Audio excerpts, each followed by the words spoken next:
Approximately 2 hours till we have our weekend and 2 days till Easter. What's up, Westport? My name is Nas, and you're watching The Report.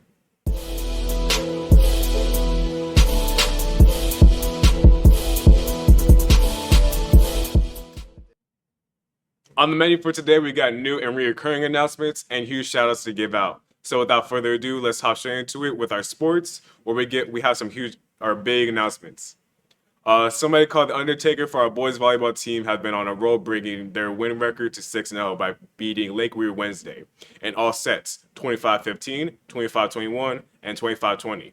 Congratulations, boys, and keep it up.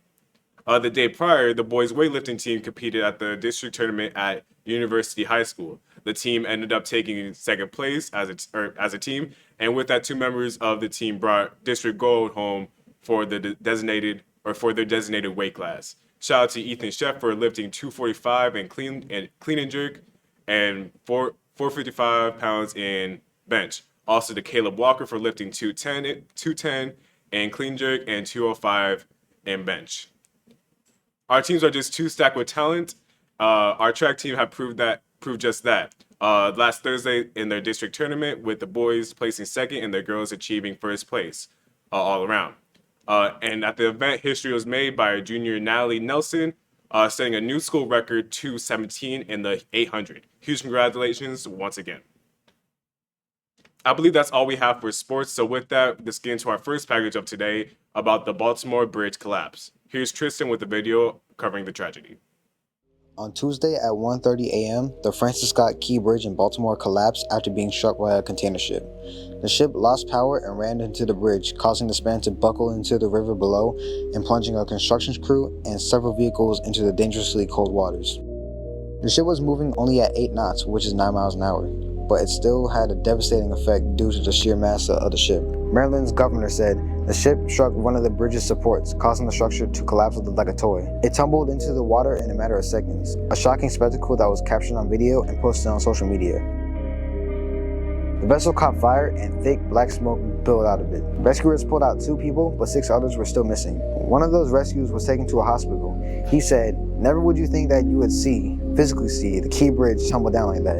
It looked like something out of an action movie," said Baltimore Mayor Brandon Scott, calling it an unthinkable tragedy. The 6 people still unaccounted for were part of a construction crew filling potholes on the bridge, said the state's Transportation Secretary Paul Whitefield. Based on the temperatures of the water and the amount of time they've been missing, the 6 workers are presumed dead, including a 38-year-old father of 2. The collapse is almost sure to create a logistical nightmare for months, if not years, along the entirety of the East Coast.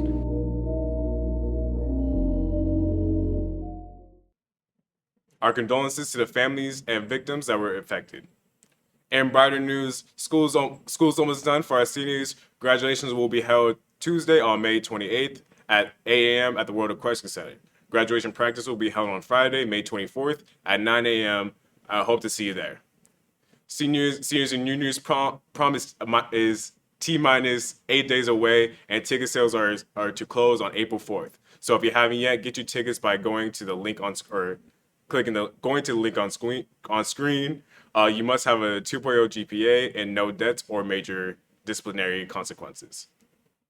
See Ms. Gilliam in Building 7, Room 17, if you have any questions or problems. And if you're more of an instrumental type person, a piano recital is being held April 2nd at 6:30. Hope to see you there. We have one more announcement, more congratulations to give out to our JRTC. Congratulations to Cadet Eden Cologne for advancing to the finals of the state marksman competition. To give a size to this competition, back in October, over 5,800 cadets across the nation represented 4 branches of the military. The running for a spot at the national championship. Only top 4% of the shooters made it to the nationals. And to stay with the JRTC, they had a field day Wednesday. Here's a video from Aiden and Edward. So tell us about field day. Like, what did you have to do to get all this to happen? So I started with making a plan for the day, who's going to go against who. We have competitions for this, so today we're doing let level against let level, and then we pick out sports and we make sure each one is fairly judged and everything's planned out. Okay. So how do you do field day? Like, how do you be able to participate? You have to have good grades to come here, and you have to be an ROTC. So I'm a cadet first sergeant for the Westport Wolfpack Battalion. I ensure the training of my cadets and anything that has to do with physical activities. Okay. Can you tell me what you like about field day?